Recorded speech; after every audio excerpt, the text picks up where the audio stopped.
Hey, welcome to a little Bible study. And it's actually something I think is extremely important for this time. I haven't heard anyone talk about this before, at least in the way that I will be talking about it. But it's the difference between a macro and a micro. There's a strange pattern in life. People are busy, disciplined, even successful, and yet something feels off. You put in the effort, you do the right thing, you stay consistent, and still it feels like something is missing. The Bible has a diagnosis for this. It's not laziness, it's not lack of talent, but it's misalignment. You can be fully committed to at the micro level and completely out of place in a macro level. And we're going to talk about that. First of all, I want to talk to kind of describe or give a definition what I mean with macro versus micro. Macro is what God is doing at a corporate historical level through his people to accomplish his purpose in a given season. We're told in 1 Corinthians, I think it's 12, that we are his body. Like so, and he talks about that at different places in the New Testament. So we're his body, but each of us are a member. So imagine you have a hand here, and you can be that hand is connected to the body. So you as a finger is like, okay, that thumb, yes, it's me, and I can do my thing, but it doesn't really work until it's connected to the rest of the hand, and the hand is connected to the rest of the body. And I think that one of the challenges that we have done in the Western culture is that we have had too much focus on the individual aspect and too little focus on the corporate aspect. Because when God, and we're going to come back to that through the Bible study here, but God, most of the time, at least in the Old Testament, his calling is not first and foremost for the individual member, but it's a calling for the body. So that's what I mean with the macro. It's like what God is doing on a corporate historical level through his people to accomplish his purpose in a given season. So it is a bigger story, is a movement of God, what he's building beyond any one individual. When I say micro, I mean your personal life, your calling, your decisions, your priorities, and how you live day by day. That is, of course, very, very important how you live. But we're going to come back to that and show that you can even live good. You can live committed to God. But if you are a part of the macro, that the macro isn't like, for example, like a country. In Matthew 25, it says that Jesus on the last day is going to bring all nations in front of him, and nations are going to be judged. So you'll be judged also because you're part of that nation. And even if you lived committed to God, but the nation didn't live committed to God, that you're part of, you're gonna also. I don't know all how that judgment is gonna look. I don't think it has anything to do with personal salvation or anything like that. But it is some kind of judgment that will happen on a macro level, not just on a micro level or individual level. Um, so your personal life, like it's macro, no micro level is personal life. You're calling your decisions, your priorities, and how you live day to day. It is your response. It is your obedience. It's your place within a larger story. And here is a key: the micro only works when it is aligned with the macro. So your life only makes sense when it is submitted to what God is doing beyond you. So you can be doing the right thing at the micro level, but if it is disconnected from the macro, it will not produce what it's supposed to do. So, like examples of macro in the Bible, macro was God called the Israelites out of Egypt during the Exodus. So it was not like no individual could just go and take on the army of Egyptians by themselves. It was a corporate breakthrough.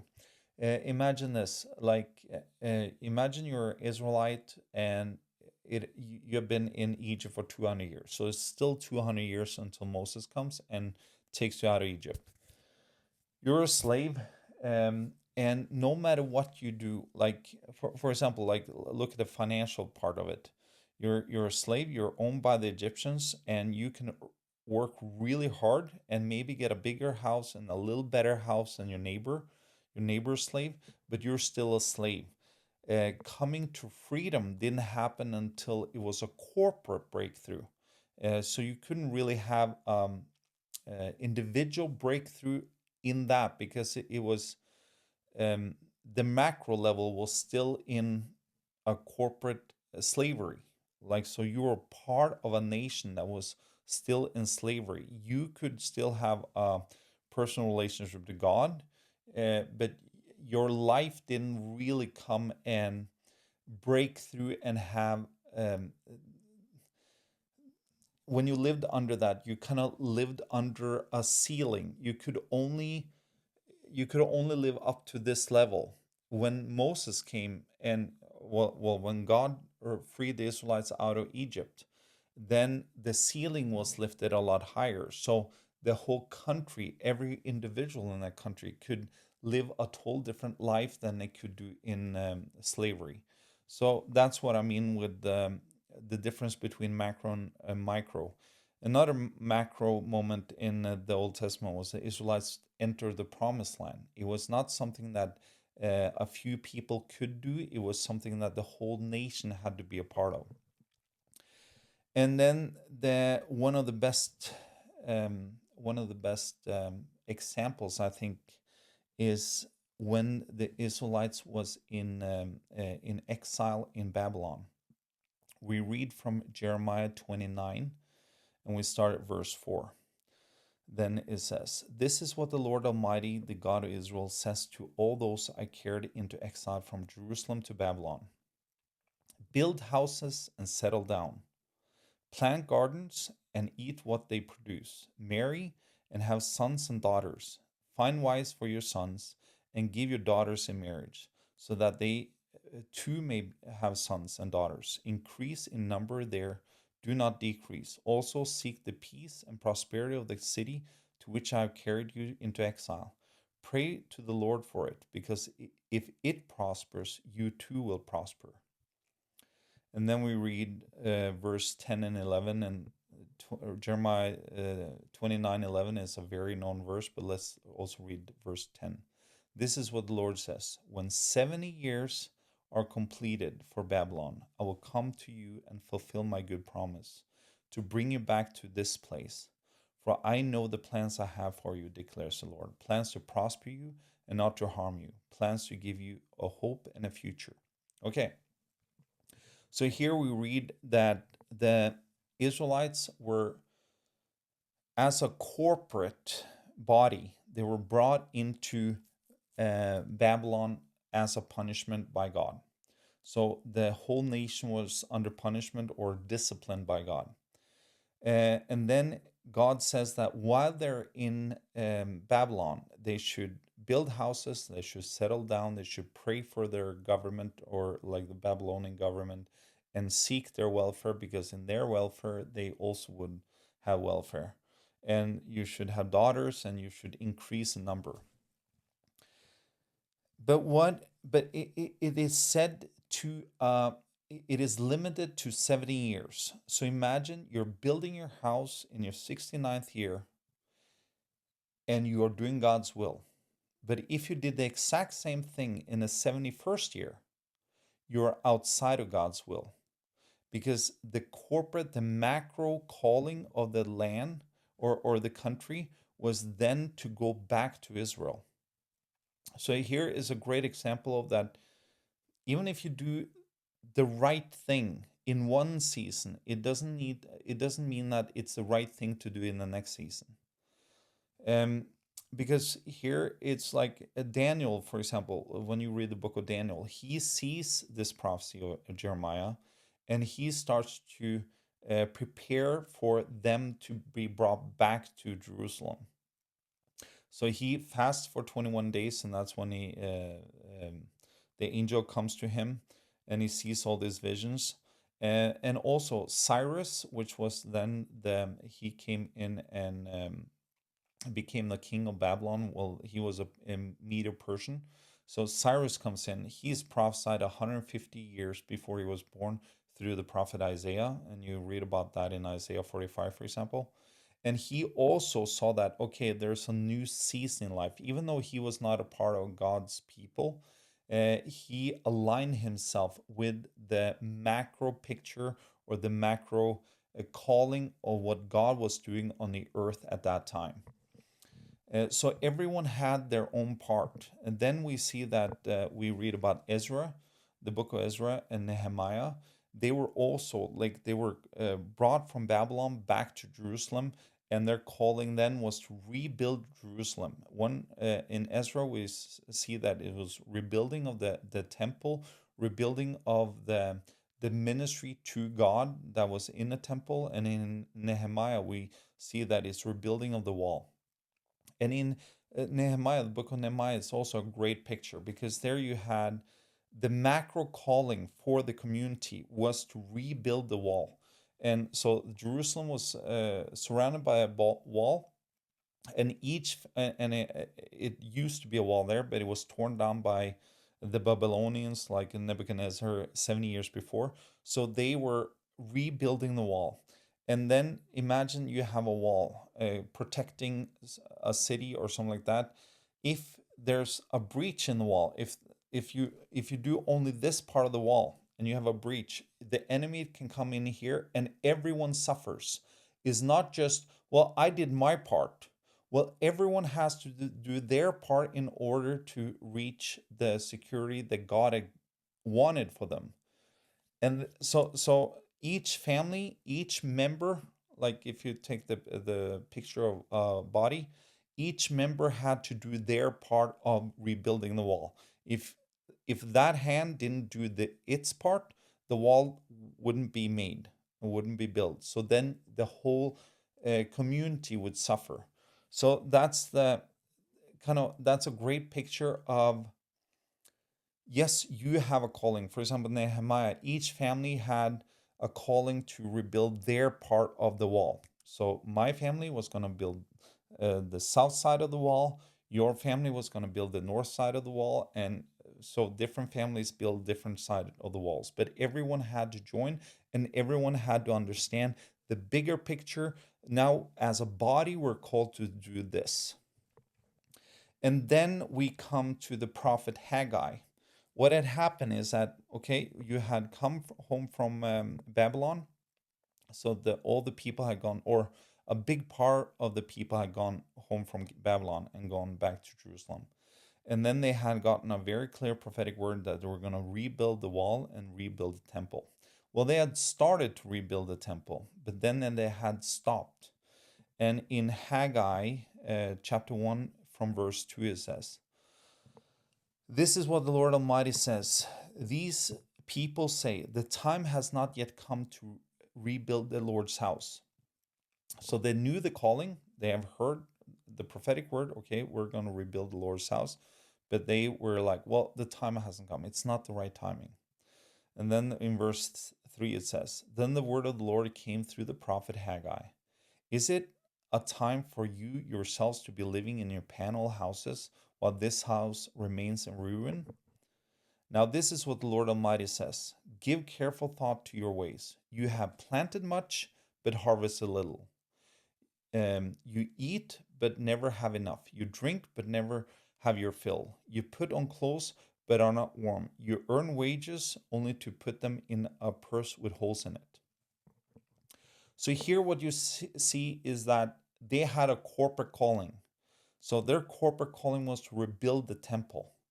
But because they didn't do their corporate calling, and but one thing is like some use this as, well, we're going to rebuild the church, or like, because in the New Testament we a lot of people kind of, well, the temple in the old equals the church in the new, and we think we have to focus on church, and we have to, that is the main focus right now. Well, when the temple was built, there was something else that was on God's agenda. So God, it seems like He has a specific agenda for a specific season of time. At this time, He was rebuilding the temple. So I want you to, when you read the temple here, think more of it like that was God's main focus on that time. So it's not necessarily, well, all the time it's a temple that is God's main priority. Well, let's get that established and let's go further on. Um, so here you see that because they didn't rebuild the temple, and that was a corporate calling, you couldn't have like five guys building a temple. It was something that the whole community had to join. But you see here that in verse um, 5 and 6, you see that because they didn't do their corporate calling, they suffered individuals. So because they had lost a vision of the macro level, they also suffered on the micro level. So even though you had like some really probably godly people that did like lived a godly life, they also suffered because they had neglected the macro level. So there's a moment in scripture that exposes, so like the difference between macro and micro, it's exposed perfectly in Haggai. The people of God had returned from exile, so that's had already happened. The macro call was clear. It was rebuild the temple. It was reestablishing God's dwelling among the people. But what did they do? They said the time has not yet come. They didn't understand the timing of God. And while delaying God's house, they build their own. So, okay, so imagine taking it to our time. Okay, God, let's say that we live in Norway, and let's say that God's, I'm just throwing something out here, or I'm living in a city in Norway, Trondheim. Let's say that God has a purpose for Trondheim, that He wants all the churches to join. And then all the churches are focusing on, well, we want to do this in our church. We want to do this in our church. And the other church is like, well, we want to do this. We're doing this. This is us. We are doing our stuff. And maybe God has called us to do something corporate that, no, we're actually going to do His stuff now. That involves all the churches. But we're so concerned about building our own ministries, our own houses, that we neglect what God wants to do. And then you see that every church will suffer, every individual will suffer because we don't recognize, or we don't see, or we don't want to obey what God has on His agenda. So it always has to be God's agenda on the macro level, not just on the individual level. And you see a lot of the things that God is doing in the Old Testament.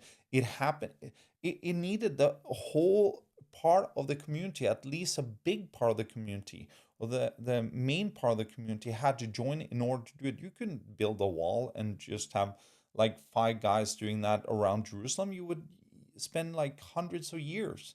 So you had to have something that was so clear from God. Okay, this is my goal right now for this time, and every individual had to kind of give themselves over to that. I don't know what that is. I'm just seeing that I think we're missing something here. We're missing the macro part. A lot of Christians, I'm starting to see it in the US. It seems to be some prophetic clear voices in the US that this is God's main part right now.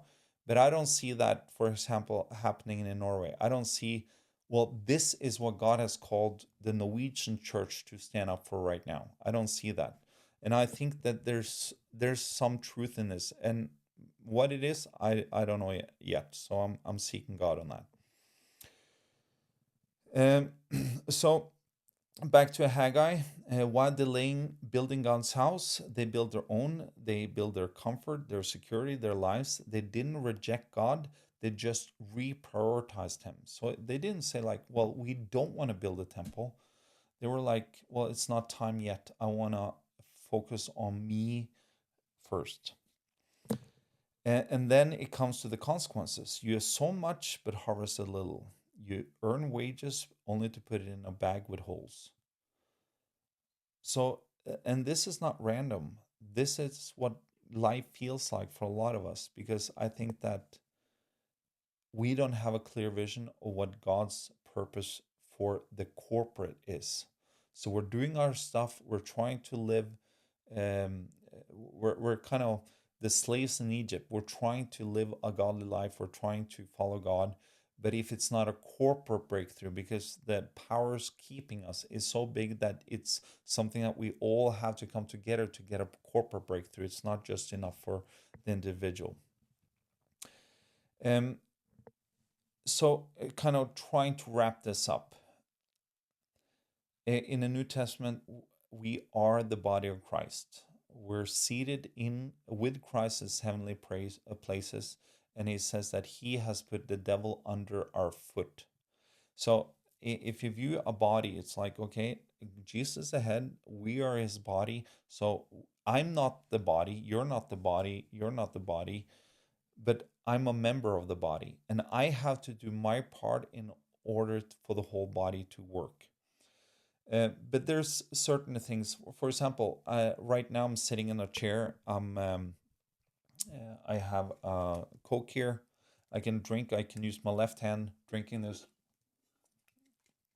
My right hand is on my computer. I can turn my head. My feet can live their own life. I can shake my one leg. I can rest the other. I'm sitting, and it's not something that the whole body needs to really be fully focused on in order for me to work. I can sit here and like each member can kind of live their own life and it still works. But imagine I'm going up in the mountain, going hunting, and there's like I'm shooting a reindeer and I'm bringing it down, and it is super heavy. It's like it's let's say 50, 60 kilos. I'm putting on my back and I'm walking down. Every part of my body has to join that. Or take another example. Um, in Norway, we get a lot of snow. So in the winter, there's coming a lot of snow, and I had to clear the road for snow. So I had to use a shovel. So my both my arms are totally engaged. My shoulders are engaged. My legs are engaged.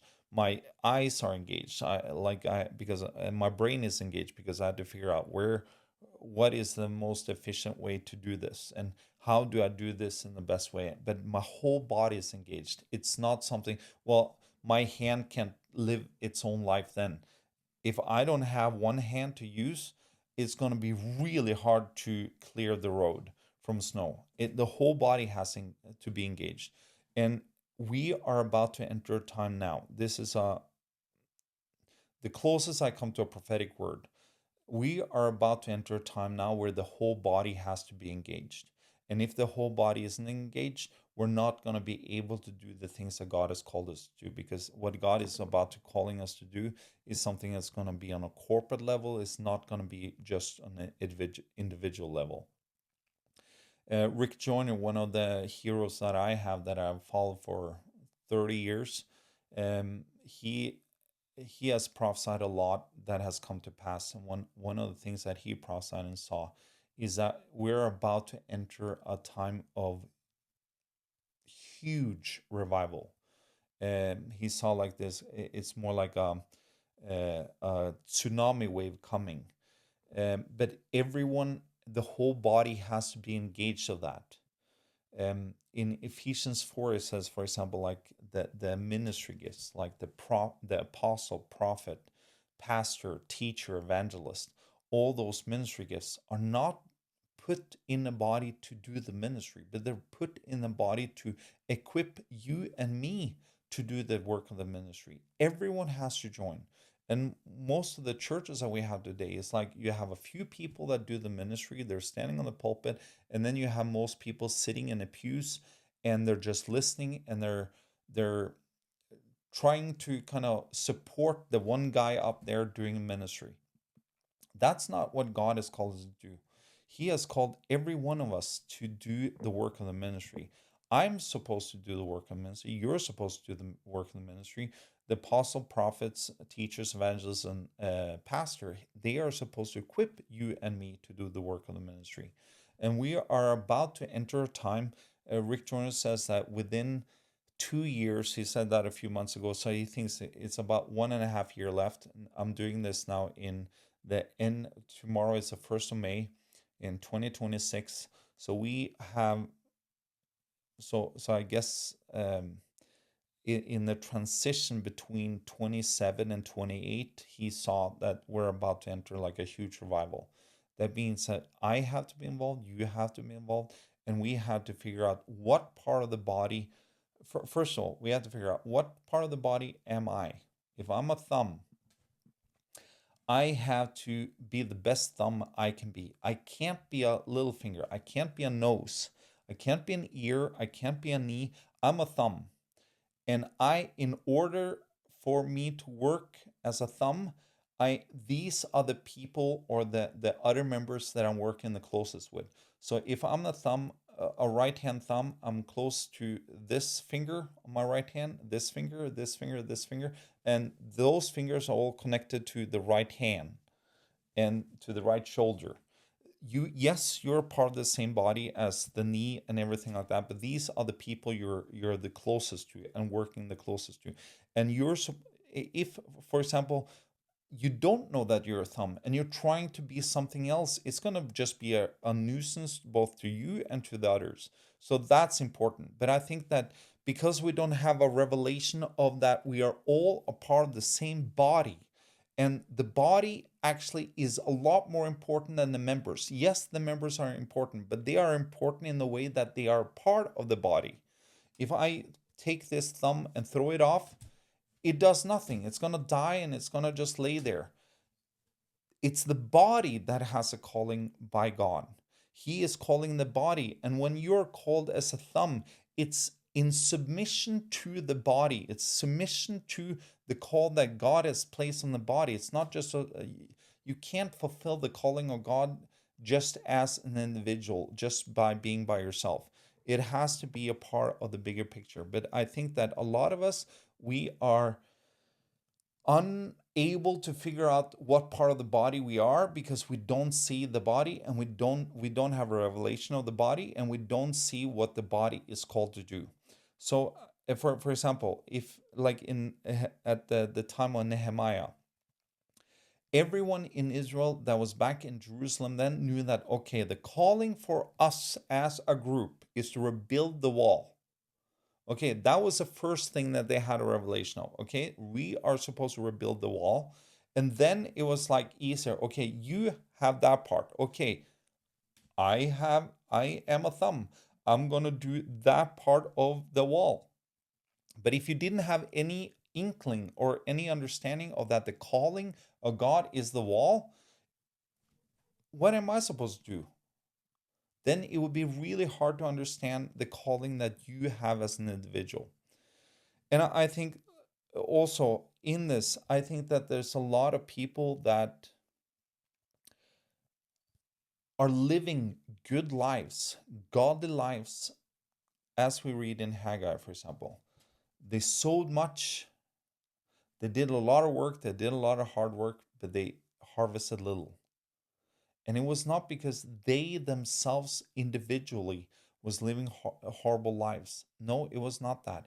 It was because they didn't have a corporate understanding of what the calling of God was for those people or for them as a group. So my prayer is that this will be starting of understanding a little bit more. It's not just about you, but it's you as a part of the bigger picture. And God has a big picture. He has a big picture for Norway. He has a big picture for US. He has a big picture for each country. But he also has a big picture for the corporate body of Christ across borders all around the world.